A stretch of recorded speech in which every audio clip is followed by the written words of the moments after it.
안녕하세요. 경매리입니다.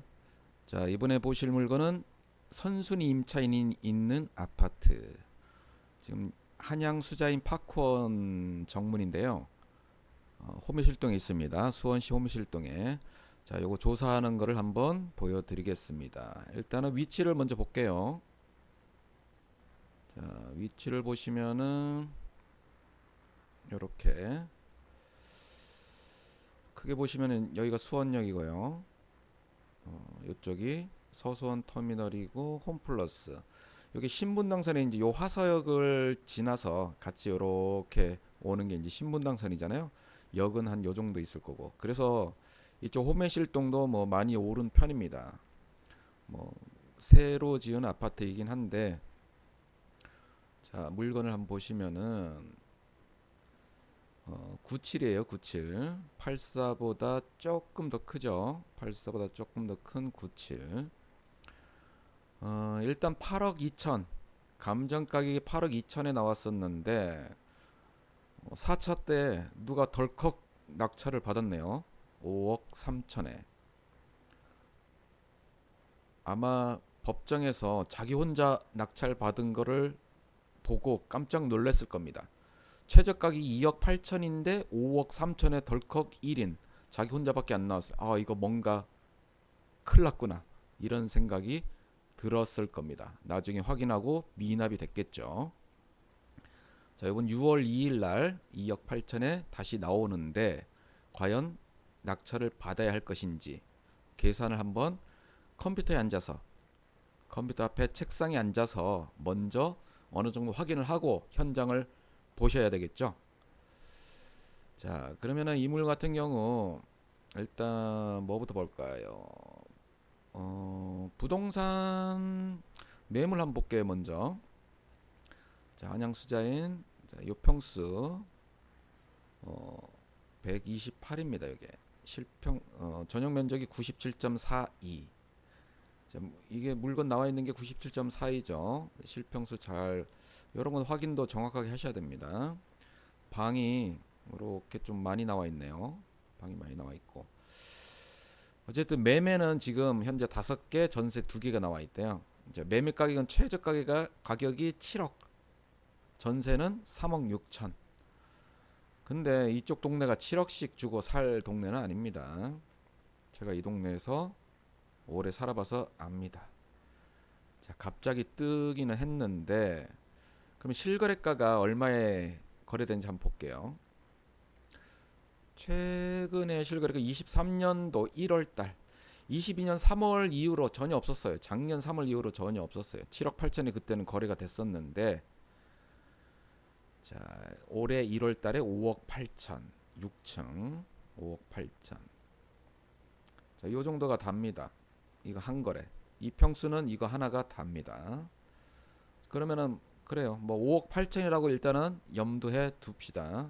염두에 두고, 그래서 5억 3,600에 낙찰 받으면 그래도 한 5천 정도 4천 정도의 갭은 있으니까 그래도 그냥 실수요자 같으면은 괜찮은 가격입니다. 낙찰 가격이. 근데 문제가 있었죠. 자, 문제가 임차인이 있었습니다. 대항력 있음 써 있죠. 자, 전입 날짜가 20년 1월 17일. 최초 근저당이 21년 1월 11일. 최초 근저당이 말소 기준 등기인데, 자, 요 날짜보다도 앞선 전입 날짜가 있었어요. 그러면은 낙찰자가 이 금액을 전부 인수를 해야 돼요. 전부 떠안아야 돼요. 자, 그러면은 이 임차인이 전세를 이렇게 3억 5천에 들어왔다면은 왜 확정을 안 받았을까? 이제 이런 또 의아함이 있죠. 근데 이런 것만 파헤치는 게 저도 뭐 항상 확인은 합니다. 왜 확정을 안 받았을까? 혹시 이게 가짜가 아닌가? 친인척 간의 어떤 짜고 치는 고스톱인가? 이제 이런 거를 예상을 하면서 이거를 이제 조사를 들어가죠. 왜냐? 이거를 인수를 만약에 안 하게 된다면 큰 차익이 남으니까요. 싸게 낙찰받고 큰 차익이 남으니까 어마어마한 금액이 남죠. 3억 이상이 남을 수도 있습니다. 그런데 이제 요게 진짜 임차인인지 이제 이런 부분들이 상당히 중요하죠. 자, 여기 보시면은 신고한 금액이 있죠. 채권 신청 채권자가 임대차 사실 확인서. 이 계약서까지 위조해 가지고 법원에 제출하기는 상당히 위험 부담이 있으니까 그거는 아니라고 봅니다. 법원에 임대차 계약서까지 제출했다면은 그거는 거의 기정사실로 받아들여져야 돼요. 물론 그것까지 거짓으로 하는 사람이 종종 있긴 했어요. 예전에는. 근데 요즘에는 그 정도 간덩이를 가진 사람이 잘 없겠죠. 그래도 항상 의심은 해보고 그 의심이 걷어질 때까지 한번 파헤쳐 보는 거죠. 자, 낙찰을 받게 되면 여기는 등기부는 다 깨끗하게 됩니다. 말소 기준 등기 이후에 모든 뭐 가압류, 근저당 이런 거는 싹 다 지워지니까요. 근데 이 금액을 떠 안아야 되느냐 아니냐 이제 요거를 자 그러면 우리가 컴퓨터에 앉아가지고 조사할 수 있는 내용은 실거래가 신고 내역이 과연 있을까 이제 그걸 한번 확인해 보는 겁니다. 이제 그건 먼저 확인하고 일단은 계약서까지 제출했으니까 이게 뭐 90%, 8, 90%는 맞구나 생각을 해야 돼요. 자 그러면은 전입 날짜가 나와 있죠. 20년 1월 17일. 그럼 실거래가 신고를 언제쯤 할까요? 자, 그래서 실거래가 내역을 한번 찾아보겠습니다. 20년 1월이잖아요. 자, 미리 찾아놨어요. 실거래가 국토교통부 들어가시면 요 화면이 있습니다. 아파트 실거래가를 확인을 하시면 되고, 자, 여기는 전월세죠. 전세니까 전월세를 보시고, 자, 전월세 보시고, 일단 언제를 보셔야 돼요? 그 전입 날짜. 아까 20년 1월이었잖아요. 20년 1월 정도를 한번 자 면적 먼저 체크하시고 428이죠. 97.428 다시 확인할게요. 97.42 맞죠. 97.42 그 다음에 20년 1월 달에 전입을 했어요.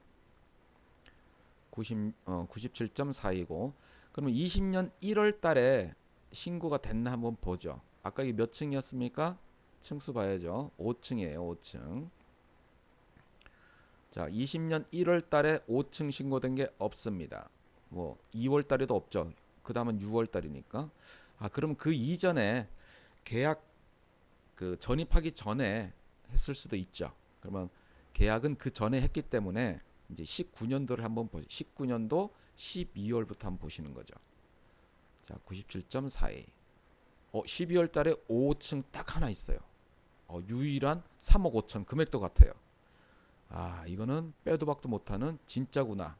이제 이렇게 생각할 수밖에 없습니다. 자, 만약에 여기도 안 나타났다. 그러면은 이제 요거는 면밀하게 현장 조사로 들어가야 됩니다. 자, 여기 나와 있기 때문에 아, 이거는 맞는 걸로.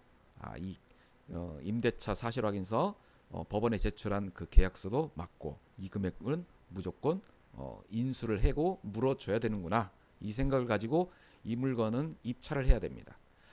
그러면은 자 3억 5천은 무조건 인수가 된다. 그럼 2억 8천에 만약에 최저가로 낙찰을 받았다 하더라도 3억 5천을 여기다가 이제 인수를 해야 되니까 더 해야 되죠. 그럼 6억이 넘죠. 최근에 실거래가가 5억 8천인데 그럼 요번에 낙찰하면 안 됩니다. 자 그러면 다음 5회차가 끝나고 다음 회차가 최저 가격이 여기다 이제 7을 곱하면 한 2억 정도가 최저가네요. 2억 정도가 최저가고 3억 5천을 인수를 해야 되니까 그러면 7억 5천 정도가 최저 가격이 돼요. 다음 회차 5차 말고 6차 때 6차 때가 5억 5천이 최저가인데 5억 5천에 과연 이걸 사도 괜찮을까? 그것도 경매로 애매합니다. 실수요자이면서 이 층이 마음에 들고 딱 매물도 없고 하니까 난 이 집에 꼭 이사를 가야 돼. 이런 분이면 모를까. 그래서 이 물 같은 경우는 투자자들이 생각하는 회차는 6차, 7차 때, 7차 때나 가능한 물건입니다. 실수요자는 6차 때 꼭 들어가고 싶은 사람은 갈 수는 있습니다. 왜? 매물이 없을 때는 뭐 어쩔 수가 없잖아요. 이 동네 꼭 방 개수도 딱 이게 마음에 맞고 딱 우리 식구가 들어가 살기엔 딱 좋은 물건인데 매물이 없으면 어쩔 수가 없습니다. 자, 이렇게 생각하시고 투자작은 실수작은 꼭 실수하지 않으시기 바랍니다. 이상 경매리였습니다.